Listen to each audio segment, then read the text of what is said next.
आज हम पढ़ रहे हैं बेसिक मैथ। ठीक है, मैथ क्या होती है देखो, अप्लाई और रिसर्च के आधार पे दो भागों में बांट दिया। ठीक है, कैसे? एक तो जो केवल और केवल मैथ पे अप्लाई लागू होती है ना, यानी रिसर्च ओनली मैथ पर करती है, उसे कहते हैं प्योर मैथ।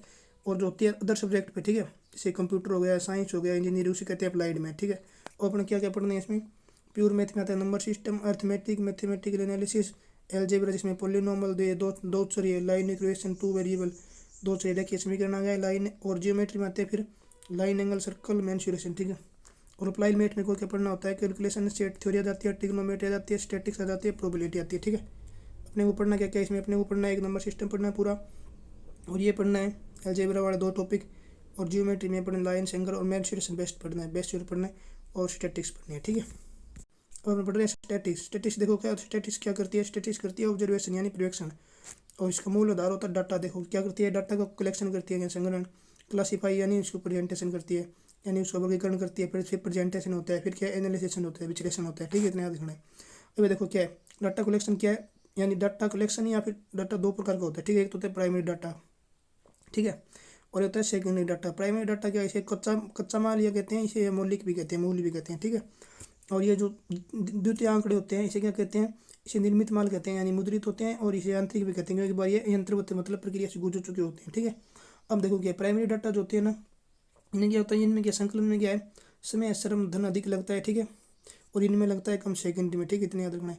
और ये प्राइमरी जो होते हैं उद्देश्य अनुकूल ही होते हैं। ठीक है, और ये जो द्वितीय होते हैं ना, उद्देश्य अनुकूल नहीं होते, मतलब ये क्या कहते हैं? इनको फिर इनको करते हैं फिर प्रयोग से पहले इनकी जांच या संशोधन करना पड़ता है, इतना याद रखना है। ठीक है, अब देखो एक ये भी होते हैं मतलब जब तक वो अव्यवस्थित होते हैं, डिसऑर्डर्ड उन्हें कहते हैं, यथा प्राप्त आंकड़े। ठीक है, फिर उनको अवरोही क्रम में लगाते हैं। ठीक है, अब ये याद रखना है कि ये सदैव ना प्राइमरी प्राइमरी सदैव ना, ये जो होता है ना सेकेंडरी सदैव, ये दोनों क्या है कि मतलब प्राइमरी सेकेंडरी नहीं होती, इनका प्रयोग प्रकृति मंत्रा जाता है। जैसे वो संज्ञा में होते हैं ना, व्यक्तिवाचक संज्ञा, जातिवाचक बन जाती है, जातिवाचक फिर व्यक्तिवाचक बन जाती है, संदर्भ अनुसार।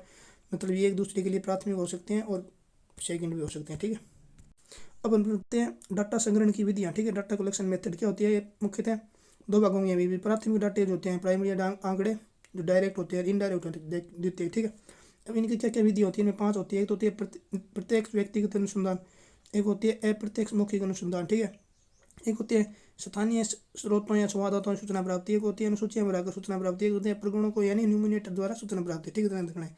और इनमें फिर कौन कौन सी विधि आती है सेकेंडरी में? इनमें आती है प्रकाशित सामग्री, अप्रकाशित सामग्री। ठीक है, अब पढ़ रहे हैं अपन डाटा डिस्ट्रीब्यूशन, डाटा यानी डाटा का बंटन, सारणी या फिर क्या कहते हैं बारंबारता का वर्गीकरण। ठीक है, अब देखो इनका क्या होता है?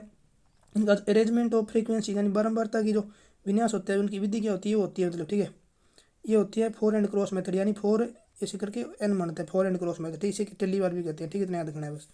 अब देखो क्या होता है डिस्ट्रीब्यूशन। डिस्ट्रीब्यूशन होते हैं दो प्रकार से। ठीक है, एक तो होता है जिनमें अंतराल नहीं होता है, सीधी सी बात है, जो अवर्गीय होंगे इनमें अंतराल थोड़ी होगा, इनमें अंतराल होता नहीं है, और जो वर्गीकृत होते हैं इनमें अंतराल होता है। ठीक है, अब अवर्गीकृत क्यों होते हैं? ये मतलब कि इनमें क्या होता है? इनमें थोड़े आंकड़े होते हैं या सरल आंकड़े होते हैं तो अवर्गीकृत में पता चल जाता है, लेकिन आंकड़े अधिक होते हैं उनका फिर वर्गीकरण करना पड़ता है, यानी उन्हें ग्रुप आंकड़े कहते हैं। ठीक है, जिसमें ये वर्गीकृत हो गया, जैसे इनको कोई वर्ग नहीं बनाया। ठीक है, सामान्य आंकड़े अवर्गीकृत हो गए। अब इनमें ये लोअर लिमिट और अपर लिमिट के बीच का जो अंतर होता है ना, इसे रेंज या पास कर जाते हैं। ठीक है, अब देखो ये भी दो प्रकार के होते हैं। फिर ये ग्रुप डांकड़े और दो प्रकार के होते हैं। एक तो होते हैं एक्सक्लूसिव, एक्सक्लूसिव मतलब होता है यही होता है बाहर करने वाले, और इंक्लूसिव मतलब अंदर, मतलब एक्सक्लूसिव मतलब क्या होता है? ये ऊपरी सीमा के आधार पर। ठीक है, ऊपरी सीमा को शामिल ये तो करते नहीं है, मतलब बाहर रखते हैं। ठीक है, और ये क्या ऊपरी सीमा को शामिल कर लेते हैं। ठीक है, आंकड़ों की, इतना याद रखना है बस। तो इसलिए ये क्या होंगे? ये तो होंगे सतत, यानी जो शुरुआत वही होंगे, मतलब जिससे खत्म होगा वही से उसी से शुरू हो रहे थे, सतत हो गया।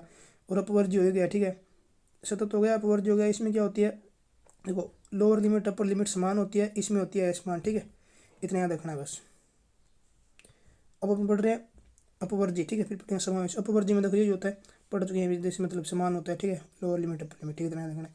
और जो होती है समावेशी, समावेशी मतलब ऊपरी सीमा शामिल करते हैं, मतलब ठीक है, मतलब देखो ऊपरी सीमा मतलब ये है, अगर इसमें यहाँ पे 20 आ गया तो 20 इसमें नहीं रखेंगे, 20 इसमें रखेंगे। ठीक है, और 20 इसमें ही रखेंगे बस, इसमें नीचे वाले में रखते हैं, इसमें निम्न ऊपर वाले में रखते हैं, इतना याद रखना है।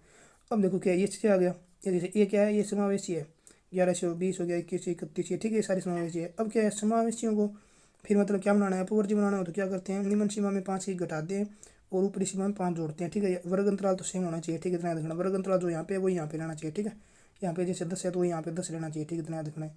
और वर्ग अंतराल इनके जो होती है ना, इनका अपर लिमिट लोअर लेवल के अंतर को वर्ग अंतराल कहते हैं। ठीक है, ये तो हो गया। ठीक है, अब पढ़ते हैं अपन, देखो इनका रिप्रेजेंटेशन यानी ग्राफिकल रिप्रेजेंटेशन, डाटा का ग्राफिकल रिप्रेजेंटेशन। इसमें क्या होता है, दो प्रकार से होते हैं, तो ग्राफिक बिंदु रेखीय। ठीक है, इनमें फिर दो प्रकार से होते हैं, एक आवर्ती के आधार पर, एक समय जो समय सामने आते हैं 1991 में बढ़ने वाले समय या इस समय के आधार पर। ठीक है, और फिर क्या है, डायग्राम या ग्राफ यानी चित्र में प्रदर्शन। ये तो होते हैं बिंदु रेखीय प्रदर्शन, चित्र में प्रदर्शन। ठीक है, अब इनमें क्या क्या आता है, इनमें तो होते हैं मुख्य तो होते हैं तीन। ठीक है, चित्र में भी। ठीक है, कौन से, एक तो होते हैं 1D यानी जिसका 1 डायमेंशन एक विस्तार होता है, जिनमें केवल ऊंचाई होती है। ठीक है, जैसे सरल देखा गया, सरल दंड या सरल गुणी, बहुदंड या बहुगुणी आ जाता है, और अंतर विभक्त आ जाता है, जैसे सामान्य हो जाता है, प्रतिशत में हो जाता है। ठीक है, और फिर क्या 2D में कौन सा आ जाते हैं, इसमें जाती है ऊंचाई और चौड़ाई दोनों आ जाती है। ठीक है, दो विस्तार हो गया मतलब। ठीक, सीधी बात है। इनमें क्या आयत चित्र में कौन से आ जाएंगे, सामान्य आ जाएंगे, यानी सामान्य विभाजित होते हैं। एक तो एक होता है प्रतिशत अंतर विभाजित, एक होते हैं इनके भीतर होता है वो आवर्ती बहुभुज होता है, ध्यान रखना। एक होता है वर्ग, वर्ग आ जाते हैं, फिर इसमें आयत चित्र आ जाते हैं, वर्ग आ जाते हैं, और ये पाई चार्ट आ जाता है। ठीक है, वर्ग चित्र। इसमें क्या सामान्य होता है, एक तो मतलब सामान्य होता है सीधा काला सा उसको देते हैं, एक होता है कोणीय जिसमें वो प्रतिशत में बांट देते हैं, इतना परसेंट, ये वो शेयर भी है। ठीक है, 360 डिग्री कोण में विभाजन कर देते हैं। अब तीसरा आता है 3D। 3D मतलब प्राय यूज नहीं होता है, बहुत हार्ड होता है। ऊंचाई चौड़ाई और इसमें साथ क्या हो जाता है, गोलाई और मोटाई जुड़ जाती है। ठीक है, ये होता है। ठीक है, इतना याद रखना है। अब देखो इनमें क्या है, ये किताब में से कंसेप्ट क्लियर करना है।